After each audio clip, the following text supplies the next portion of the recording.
Antoine Griezmann said he announced his decision to leave Atletico Madrid. We don't know quite where he's going yet, but it's Barcelona, isn't it? Well, that is certainly what everybody is assuming. Of course, this feels like a revival of that deal that didn't happen in the end last year.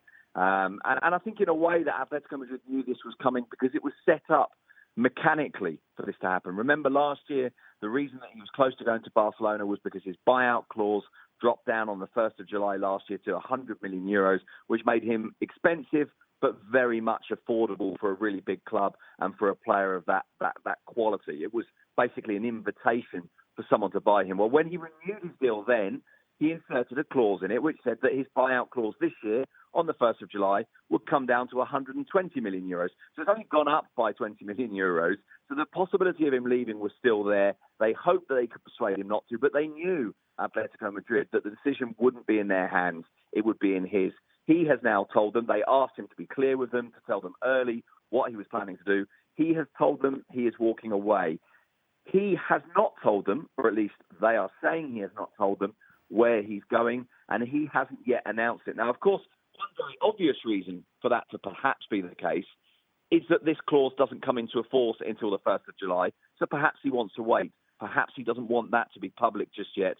But, of course, it's absolutely inconceivable that he would publicly say, yes, I'm going, if he didn't have his destination already in place. We know that during the spring he spoke to a number of big European clubs. We know that Barcelona are among them. We know that they're interested. But I guess until this is actually tied up, everybody is going to be cautious, including Barcelona themselves, because last summer Barcelona thought they had him and he ended up phoning up and saying, actually, no, I want to stay at Atletico. Intriguing. If it is to be Barcelona, Stewart, how do you see this working? How will he mesh with a certain Mr. Messi, for starters? Well, I can't see him playing as an out-and-out centre-forward. I don't think that's his best role. I think he's always been at his best when he's playing for France, when Mbappe's running in behind and he's been the link-up player. In this current Barcelona side, Suarez, I still think, has got a couple of years left in him. He could play through the middle. Messi coming from just behind or from the right-hand side. And Griezmann doing what he did when he first started playing from a slightly wider area and then joining into the central areas. I think that could be a good link-up. It means that defensively there might be a bit of a problem because Griezmann won't want to do too much tracking back of fullbacks, and you don't expect him to. Messi won't do it on the other side, and Suarez will press and do what he tries to do. But as an attacking force, that could be a good combination. Stevie, do you agree? Yeah, listen, the guy's a fantastic player, and he's going to join fantastic players. It seems inconceivable. They're obviously going to have to have some trial and error with the way they're going to set up. If Suarez plays right up high, then I don't see why you can't have both Messi and Griezmann underneath him.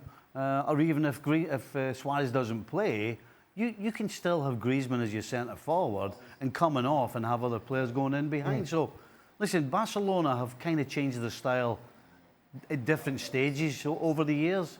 And when you've got a chance to have a guy like Griezmann, if it means just fiddling with the tactics a little bit, then why not?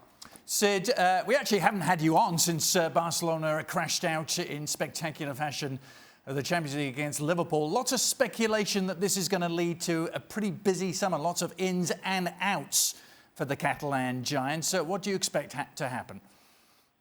Well, some of it, of course, is already happening. They'd already announced the signing of Frenkie de Jong. I think in the next couple of days, we will almost certainly get the announcement of the Ligt as well to join the club. Obviously, most of us are making the assumption, but I must confess we still don't know 100% for sure. But we're making the assumption that Antoine Griezmann is another one of those signings. So you're already talking about 3 players to be signed, an approximate total value of the 3 of them of somewhere in the region of 250, 260 million euros. It's a lot of money, and it is a big reaction to what happened.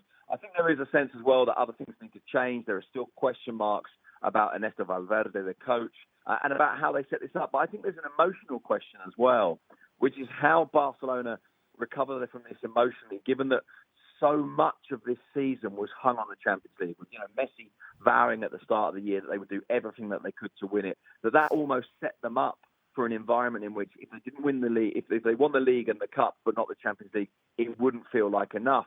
And so I think there will need to be some changes, and I think it will be very interesting to see how they react emotionally to this for the start of next season. Stewart, do you sense this being a team that needs renewal De Jong and De Ligt being mentioned. Those two would be absolutely great signings. De Jong, we've seen playing for Ajax, playing in just a holding midfield role. He can do both sides of the game. He can pass the ball. He doesn't run forward too much. He can make defensive decisions as well, good defensive decisions. He covers fullbacks. He's an all-round midfield player. And De Ligt, at 19, I think looks a magnificent defender. Again, he's got all the attributes. He's good in the air. He's a good leader. He can play out from the back. He's quick.